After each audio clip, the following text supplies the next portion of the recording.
I grew up in the Bronx, Casey. I grew up across the street from the Kingsbridge Armory. Now, the Kingsbridge Armory was, and probably still is, the largest armory in the world.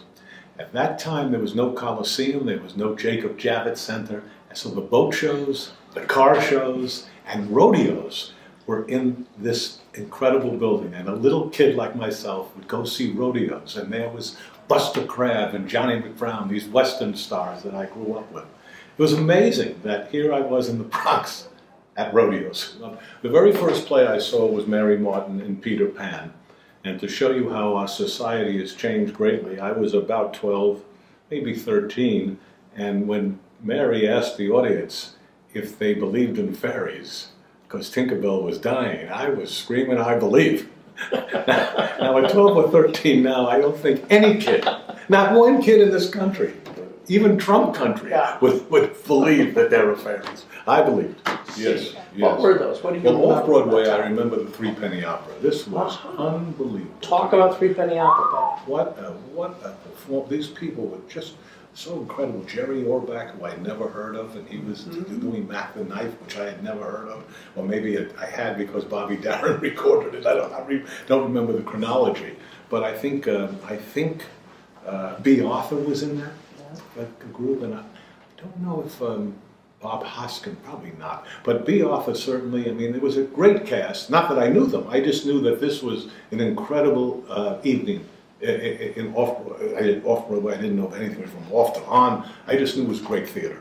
And it was something that stuck with me. It was a very early play that really meant a lot to me. I had done one show on Broadway in 1981 called It Had to Be You. I had friendly with two actors named Renee Taylor and Joan Bologna, and they were husband and wife, and they came to my apartment and did their show. They did a two-hander for me, and I loved it. It was so funny. I thought it was so special, and I had a very good friend named Alan Klein, who was the manager of the Beatles and the Rolling Stones, and he was a good friend of mine. He was feared and hated by a lot of people.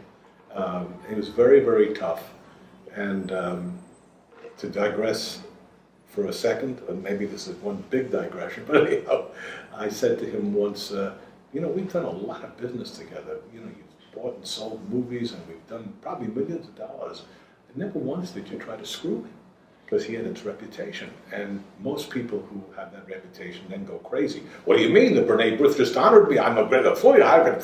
Me? I told you. He said, "Hey, everybody's got to have a friend." I said, "Can I tell this story?" He said, "I don't give a damn who you tell it to, or else I wouldn't tell it." So anyhow, he said, I said, I just had a play read in my living room that's so good. I said, "Do you want to hear it?" He said, "Sure." So they came back to my house from Joe and Renee, and he heard it, and he laughed. It was really funny. And he says, "Come here, let me talk to you." So we went into the kitchen. Joe and Renee are in the living room. He said, "You want to do it?" I said, "Yeah." He says, "You produce it?" I said, "Yeah." I said, "But I never produced a play." He said, "I never did either. Let's see what we can do." And that's really what happened. Off-Broadway was not that compelling for me at that time. Probably should have been, but it just wasn't. And what happened was I was dating a lady in London, giving my mother the biggest laugh because I wouldn't date anybody in Brooklyn. And now I'm dating someone in gave her the biggest honk that she ever had. Anyhow, so I flew over, and I had a friend who was named Simon Ralph, or is named Simon Ralph, and he had produced the movie Reds with Warren and Diane, and I knew we all knew each other. And he said, "There's a very good play for you to see. You should see it here." I said, "Oh, I'm seeing, I don't know, like Dangerous Things. Oh, I'm I don't know, whatever, Les Mis, whatever I was seeing over." He said, "No, this is a play that you would ordinarily not. Just go see it." And he said that it closes this weekend. So I go to the play, and I never heard of the play, and it stars Penelope Wilton and Eileen Atkins. And sitting in front of me is Ian Holm, who I don't know him, but I know who he is, this wonderful actor. Later I find out at that time he's married to Penelope Wilton, because it's the last performance. And the show was called Vita in Virginia. On the West End. On the West End, at the Ambassador Theater. Yeah.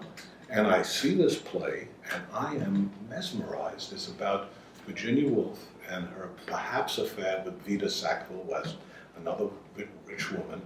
Even both of them are married, but they're both attracted to each other. And there are letters that go back and forth. And I have not heard the English language. I thought I had, but I'd never heard the English language. It was so beautiful to listen to this. I was really swept away by it. And I said, I have to bring this to America.